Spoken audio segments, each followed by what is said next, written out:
Okay, so all we know what is noise.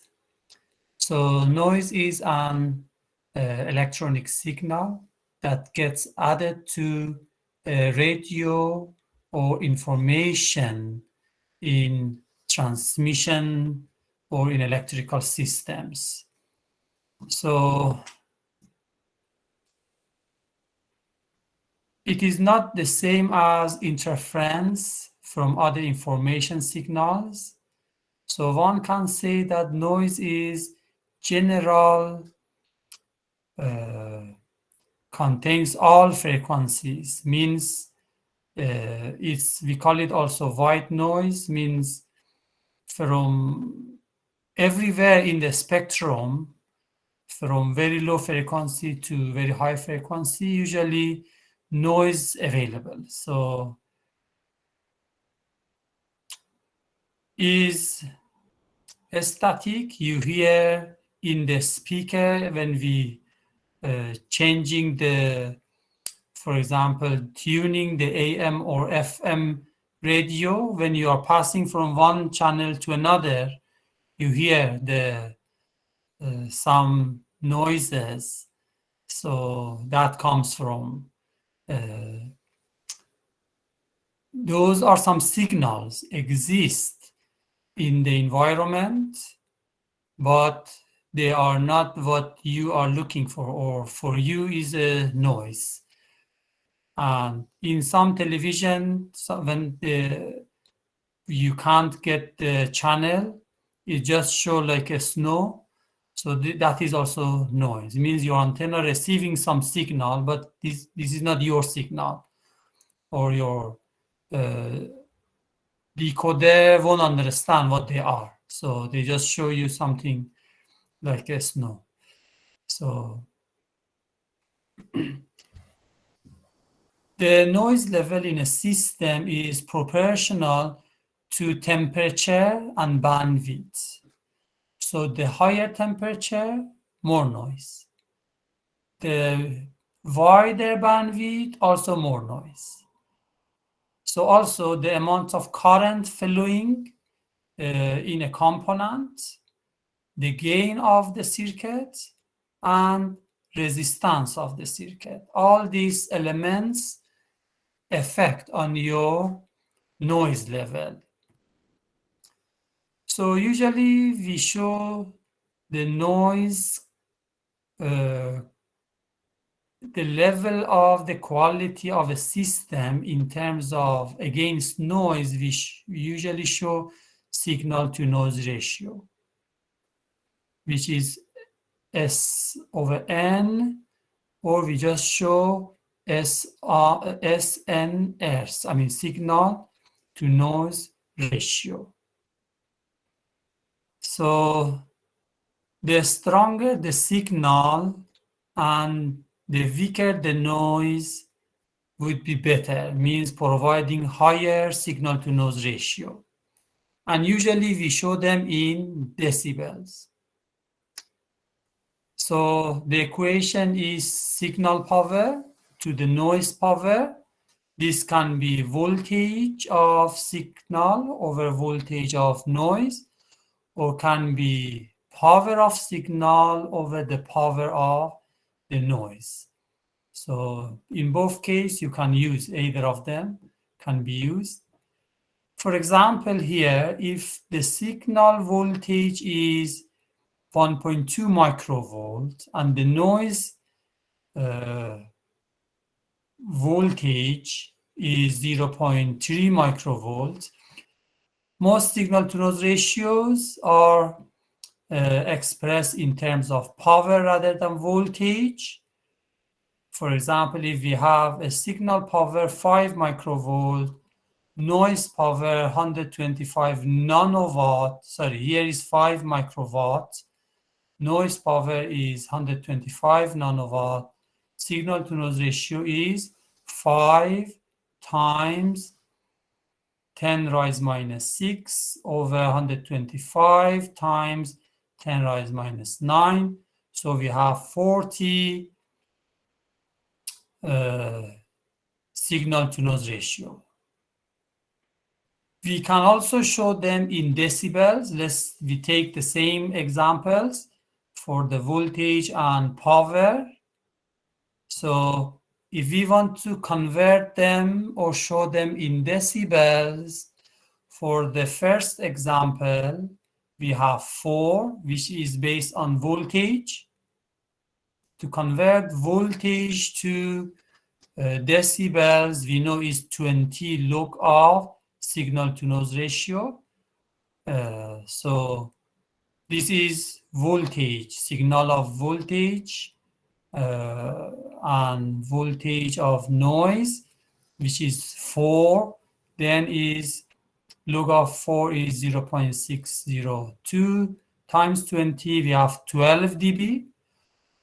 For power, we use 10 log of power ratio, which is 10 log of 40. Then we have 6. So noises are external and could be internal. External noise come from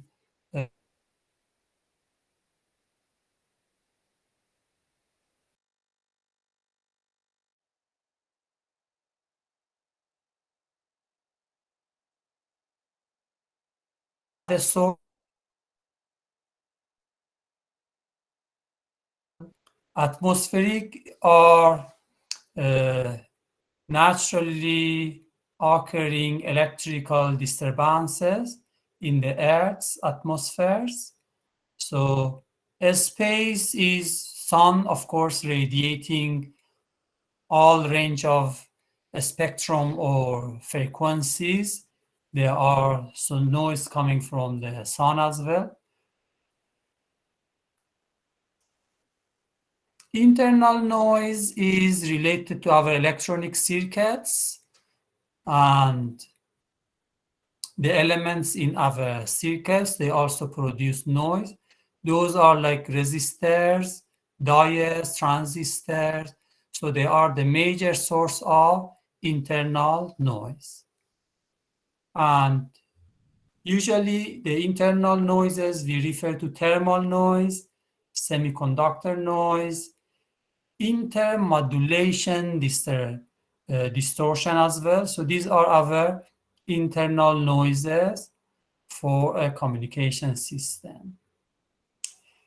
For thermal noise, the amount of open circuit noise voltage appearing across a resistor or the input impedance to a receiver can be calculated according Johnson's equation, which is the voltage of noise is a square root of 4 times K, where K is Boltzmann's constant, T is temperature in Kelvin, B is the bandwidth in Hertz, and R is the resistance in Ohm.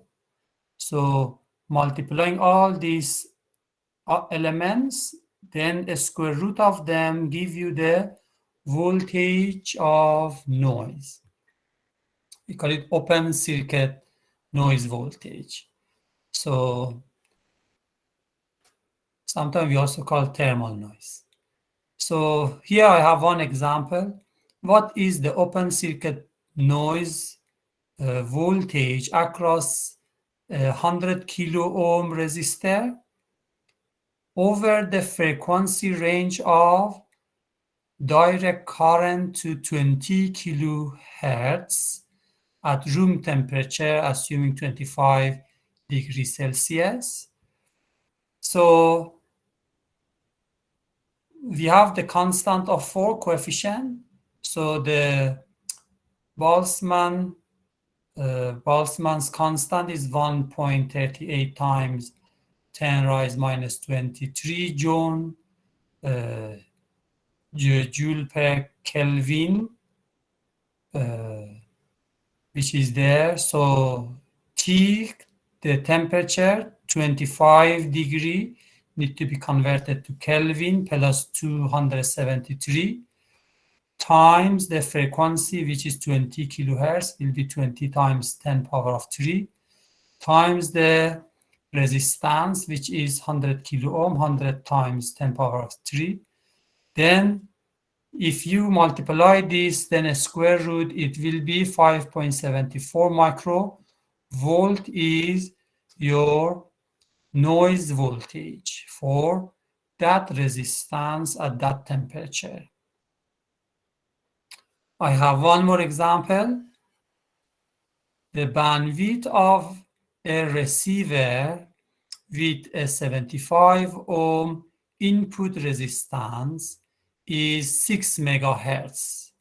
So you have 6 megahertz bandwidth for a receiver. It has a resistance of 75 ohm. The temperature is 29 degrees of Celsius. What is the input thermal noise voltage? So in fact, it's the same equation. You just need to calculate. How we calculate this? The temperature we convert to Kelvin. So 29 degrees of Celsius we plus 273. So we have 302 Kelvin. So then we just apply the equation 4 times the constant, Boltzmann's constant 1.38 times 10 power of minus 23 times 302 degree of, the Kelvin. Then the bandwidth 6 megahertz, 6 times 10 power of 6 times resistance of 75 ohm. So we got 2.74 microvolts. Okay, so thermal noise can also be computed as a power level. Johnson's equation then becomes this, where Pn is the average noise power in watts. Note that when you are dealing with power, the value of resistance doesn't exist in the equation. So you have only KTB. So this is for the power. So I have one more example. So I give you time to solve this. So first we convert Fahrenheit to Celsius, which is the temperature in Fahrenheit minus 32 times 5/9.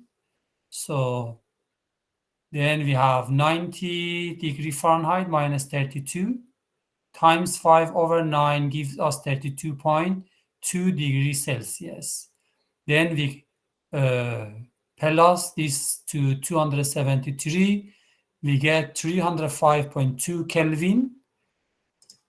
Then we put in the equation, Boltzmann constant is 1.38 times 10 power of minus 23 times 305.2 Kelvin times the bandwidth of 30 times 10 power of 3 hertz. So then we have 1.26 times 10 power of minus 16 watts. So this is the power of noise in this receiver. Expressing noise levels. So noise, quality of noise we show in the system can be expressed in these forms. We have one, we call it noise factor, is the ratio of the signal to noise ratio at the input to the signal to noise ratio power at the output of a system. So this noise factor is signal to noise ratio, is the ratio of signal to noise ratio, the ratio of SNR at the input to the output. So when this noise factor is expressed in decibel. We call it noise figure. It is more common to call it as noise figure or known as noise figure. So most of the noise produced in a device is thermal, which is directly proportional to temperature. And sometimes is the term of noise temperature is also used. In cascaded form, noise has its greatest effect at the input to a receiver because that is the point at which the signal level is lowest. So when a signal just received to a receiver, any noise can highly affect because the signal is very weak. And the noise performance of a receiver is determined in the first stage of the receiver, usually an RF amplifier or mixer. So after that, it will be amplified, but the noise will be amplified as well. So unless we have some filter to filter them a little bit. This is Freeze equation or formula used to calculate the overall noise performance of a receiver of multiple stage of RF amplifier or amplification. So this is the equation. So these are the noise ratios at different stages of the system. NR1 is noise ratio of input or first amplifier to receive the signal. So that has the most significant effect. Then NR2 is noise ratio of second amplifier, which is -1 over the gain of amplifier number 1. NR3 is noise ratio of third amplifier, and so on. Then A1, A2, A3 are the power gain of first amplifier, second amplifier, third amplifier, and so on. So if you look at the equation, the noise ratio is mainly affected by noise ratio of first amplifier plus noise ratio of second amplifier -1 over gain factor of the first amplifier plus noise ratio of third amplifier -1 divided by gain of amplifier 1 times amplifier 2, and so on. It goes to the noise ratio of number 4 -1 over gain of amplifier 1 times amplifier 2 times amplifier 3, and so on. So as it can go ahead, the effects are less and less. So that's why we say the noise at the input has the highest effect. Here there is one example for same equation. So noise in cascaded stage of amplification. So signal power or input comes, noise ratio of first amplifier is 1.6, or the noise ratio at this level is 1.6 at the input of first amplifier. The gain of amplifier is 7. The noise ratio in the second amplifier or input of second amplifier is 4. The gain of the amplifier is 12. And the third one, the noise ratio is 8.5. Gain is 10. So then we can calculate the noise ratio. 1.6 for the first noise ratio plus the noise ratio of second amplifier minus 1, 4 minus 1, divided by the gain of amplifier number 1, which is 7, plus the third noise ratio of, amplifier, 8.5 minus 1, divided by the gain of first amplifier times second amplifier, which is equal to 1.6 plus these two values, combining all, become a noise ratio of 2.12. And so the noise figure calculate as 10 log of noise ratio, which is 10 log of 2.12.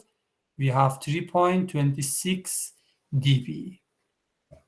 So this noise ratio, remember, is the signal to noise ratio. So what this calculation means is that the first stage controls the noise performance for the whole amplifier chain. This is true even though stage 1 has the lowest signal to noise ratio or noise ratio, because after the first stage, the signal is large enough to overpower the noise. This result is true for almost all receivers and other equipment incorporating multi-stage amplifiers. So this was about noise and about your lectures.